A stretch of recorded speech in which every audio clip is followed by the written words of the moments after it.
सच की रफ्तार सबीना के साथ में आप सभी का स्वागत है। हमारे साथ एक ऐसे ऑथर मौजूद हैं जो हमें आज बताएंगे कि इस भागती दौड़ती जिंदगी में इंसान इस कदर परेशान हो जाता है कि वो कई बार अपने ही हाथों अपनी जान ले लेता है।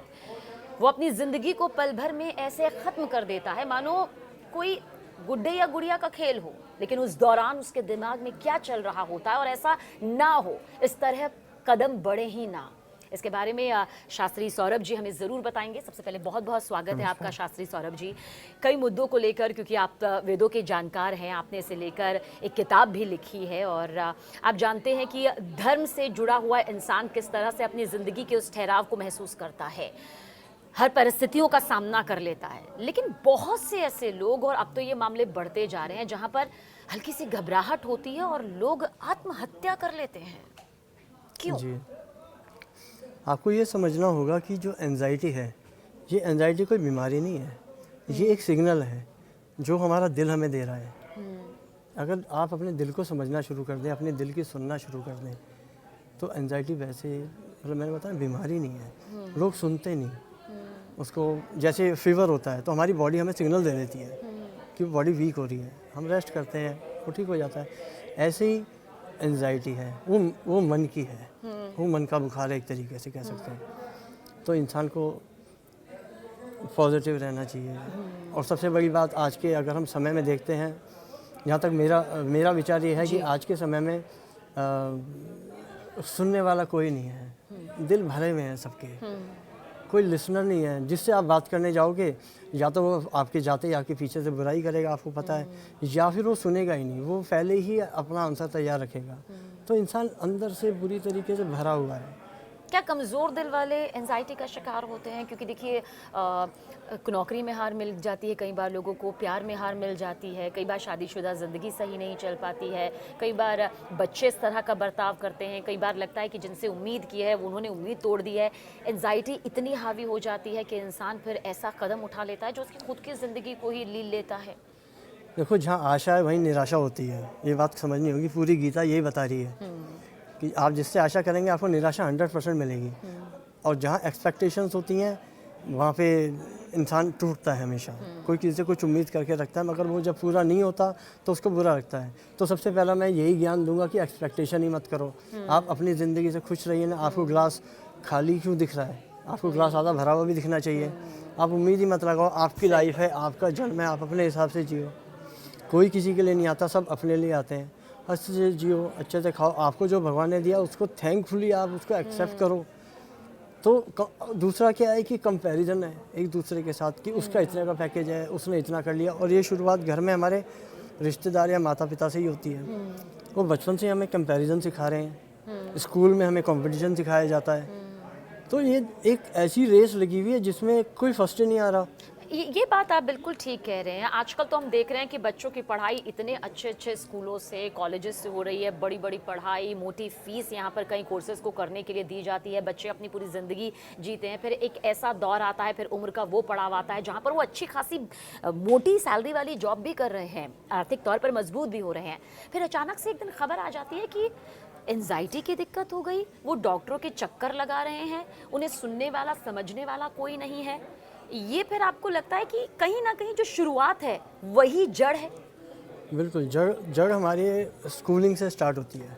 पहले तो जैसे मैंने बताया, गर्भ से ही स्टार्ट हो जाती है कि माँ ने जिस मानसिकता से एक बच्चे को जन्म दिया है, वो बच्चा आए इस दुनिया में ऐसे है। फिर बाहर निकल के उस पर सोने पे सुहागा ये हो जाता है। उसकी एजुकेशन, हम उनको एजुकेशन हब जो है आजकल वो कमर्शियल हो गया है। फैक्ट्रीज बन चुकी हैं, जैसे मशीन की तरह, एक रोबोट की तरह काम कराया जा रहा है। उनको आपकी आत्मा से कोई लेना देना नहीं है। तो आत्मा से दूरी होती चली जाती है। जैसे जैसे आत्मा से दूरी होगी, आप मटेरियलिस्टिक वर्ल्ड में जाएंगे। आपका जो भगवान है या आपकी आत्मा की शांति है, वो सिर्फ पैसा रह जाएगा, कंपटीशन रह जाएगा, बड़ी कंपनीज, बड़े पैकेज, आप उसके पीछे भाग रहे हैं। कुछ भी कम होता है तो आदमी फिर छटपटाता रहता है। पर आपको लगता है कि अगर उस ईश्वरीय शक्ति से आप खुद को कनेक्ट कर लेते हैं, उनके साथ एक कनेक्शन बना लेते हैं, तो फिर इस एंजाइटी के लिए जो डॉक्टर्स के चक्कर लगाए जाते हैं, तमाम तरह की दवाइयाँ खाई जाती हैं, जो अपनी ज़िंदगी को एक गलत राह की तरफ ले जाया जाता है, उससे बचा जा सकता है। अच्छा, हम ये नहीं कह रहे कि डॉक्टर्स के पास ना जाएं, क्योंकि डॉक्टर भी भगवान का दूसरा रूप ही कहे जाते हैं, लेकिन हम बात कर रहे हैं कि क्या वो ईश्वरीय कनेक्शन ना होना भी इस एंजाइटी के पीछे की आप वजह मानते हैं? पहले ना हमारे यहाँ भारत में साइकेट्रिस्ट नहीं होते थे, लोग मंदिरों में जाते थे या गुरुओं के पास जाते थे। जी। आजकल लोग डरता है, आज इंसान डरता है कि मैं किससे बात करूं, मैं जिससे बात करूंगा वही मजाक उड़ाएगा पीछे से। आपको एक ऐसा कम से कम दोस्त बना के रखना चाहिए जिससे आप अच्छी बुरी सारी बात कर सकें। आप अपने को खाली कर दें। अगर आपके पास नहीं है तो आप कोई ऐसा गुरु बनाएं।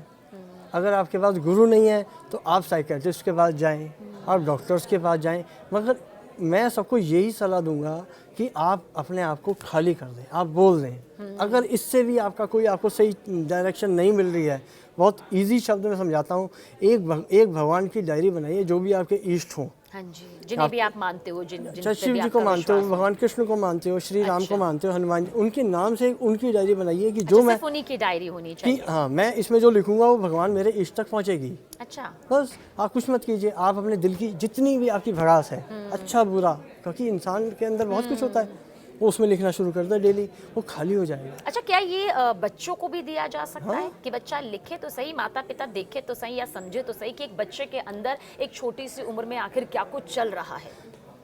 आज का जो दौर है ना, मुझे बोलना नहीं चाहिए कि माता पिता बच्चे से बात ही नहीं करते। वो अपनी लाइफ में भी, वो भी बेचारे बिजी हैं, करेगा उनको भी पैसा कमाना है, उन्होंने इतने खर्चे बना रखे हैं कि उनको ईएमआई देनी है, उनको सब कुछ करना है, कंपटीशन में भागना है, बच्चों को भी पढ़ाना है। मगर फिर भी इतना तो होना चाहिए कि वो बच्चे का ना डेली का उससे एज अ फ्रेंड बन के सारी बात पूछें। बच्चे को माँ बाप खाली करें। बच्चा क्यों डायरी लिखे? पहली बात, वो टीन एज में आता है, जब उसकी लाइक्स डिसलाइक अलग हो जाते हैं, वो जो शेयर नहीं कर सकता वो लिख ले। नहीं तो उस उम्र में तो फ्रेंड्स होते हैं। अगर फ्रेंड नहीं है कोई ऐसा, उसको फ्रेंड बुली कर रहे हैं, कुछ भी हो रहा है, तो डायरी बना ले अपने। मतलब मेरे कहने का मकसद ये है कि वो इंसान भर के ना रखे अंदर। हाँ जी। आप मोबाइल स्क्रीन पे रील्स शॉर्ट्स देख रहे हैं, इसमें इतनी हाई लाइफ सबकी देखते हैं। हाँ जी। आदमी सब ना नकली डालता है, अच्छा हाँ जी। अरे असली डालो ना, जो है आप जैसा सुनते हो, जो सोचते हो, जो बातें हैं, उसमें आप सब कुछ डालो आप। मगर सब आदमी पॉलिश करके डाल रहा है और हाँ, बिल्कुल सही कह रहे हैं सब आप। मेकअप किया हुआ है। असलियत नहीं है, असलियत तो कुछ और ही होती है। तो सब खाली हो जाएं, स्क्रीन टाइम थोड़ा कम करें। और सबसे बड़ी बात बताऊं, इंसान ना प्रकृति से जुड़े। मैं ये नहीं कह रहा कि सुबह 5 बजे उठना है, 6 बजे नहीं, कभी भी उठो। आप किसी भी घर के पास पार्क में जाओ, एक पेड़ से दोस्ती कर लो, पेड़ों के आसपास बैठो, मट्टी पे चलो, आप प्रकृति में रहो, आप आसमान को देखो, आप बादलों को देखो। क्यों इतने परेशान हो आप स्क्रीन पे क्या देख रहे हो? स्क्रीन तो अब आई है। हमने अपना बचपन कितना अच्छा बिताया, खेल के। हम कभी घर में नहीं होते थे, सब खेला करते थे। आज क्या हो रहा है? बच्चे घर से नहीं निकलते। तो प्रकृति में जाएं, मिट्टी से खेलें, पेड़ों के पास जाएं, घूमें फिरें, खुश रहें, स्क्रीन टाइम कम कर दें। तो एंजाइटी तो यहाँ से भी आ रही है। आपको लगता है शास्त्री सौरभ जी कि एंजाइटी ख़त्म हो सकती है अगर वक्त रहते इंसान खुद को पहचान ले? देखिए, किसी और से उम्मीद क्या की जाए कि कोई आपको सुने, क्या पता वो इंसान भी एक वक्त तक सुने और उसके बाद वो भी अपनी राह पकड़ ले। क्या एक इंसान अपनी एंजाइटी खुद कम कर सकता है? मतलब जब अगर इस वक्त ये शो वो लोग देख रहे हैं जो एंजाइटी का शिकार है या जो एंजाइटी की वजह से अपनी ज़िंदगी को रोक चुके हैं, आप उन्हें सबसे बड़ा उपाय या अपनी तरफ से क्या कहना चाहेंगे कि ये ज़रूर कर लीजिएगा उस वक्त जब आपको लगे सब कुछ ख़त्म हो चुका है, जब आपको लगे कि आप पर घबराहट हावी हो चुकी है, तो ये कर लीजिएगा, फ़ौरन एंजाइटी से आप कम से कम उस वक्त के लिए तो राहत पा सकेंगे? आप सबसे पहले तो अपने आप से दोस्ती कीजिएगा। आप इस दुनिया में जब आए थे आप अकेले थे, आप जब जाओगे तब अकेले होगे। ये सिर्फ एक मेला है। आप किसी भी एक जो अभी लोकल आपका जो समय चल रहा है या कोई भी ऐसी सिचुएशन चल रही है जिससे आप ग्रस्त हो या परेशान हो, आप ये हमेशा याद रखिएगा कि वो समय निकल जाएगा। ये काल चक्र है। ये मतलब उस वक्त इंसान को अपने दिमाग में सोच रखनी चाहिए। ये काल दूसरा चक्र आप है। क्या बताना चाहेंगे कि अगर किसी को एंजाइटी हो रही है तो उसे उस वक्त क्या करना चाहिए? उसको स्पिरिचुअल हो जाना चाहिए। उसी वक्त उसी में वक्त स्पिरिचुअल हो जाए। वो देखो उसके उसके पास कोई पावर नहीं है, वो जाए किसी भी स्पिरिचुअल प्लेस पे जाए, वो किसी ऐसे इंसान से मिले, उसको कोई नहीं मिलता तो भगवान से बातें करना शुरू कर देते, वो परमात्मा को। वो रामचरितमानस पढ़े, हमारे हिंदू उसमें नवदा भक्ति बताई है कि प्रथम भक्ति संतन कर संगा, दूसरी रति मम कथा प्रसंगा। आप भगवान की कथा सुननी शुरू कर दो। बुरा तो चल ही रहा है ना, आप कोई डिसीजन मत लो, बुरा चल ही रहा है उसको चलने दो, कोई बात नहीं, थोड़ा शांत हो जाओ, बैठ जाओ और भगवान की कथाएं सुननी शुरू कर दो, पढ़नी शुरू कर दो, भगवान की शरण में चले जाओ, सरेंडर कर दो। द्रौपदी ने जब तक एक हाथ से साड़ी पकड़ी थी, परमात्मा आया नहीं था, क्योंकि वो कह रहा था इसको अभी अपने पे भरोसा है। जब उसने सरेंडर कर दिया तब भगवान कृष्ण आ गए। तो आप सरेंडर उसको कर दो और आप देखो क्या चमत्कार होंगे।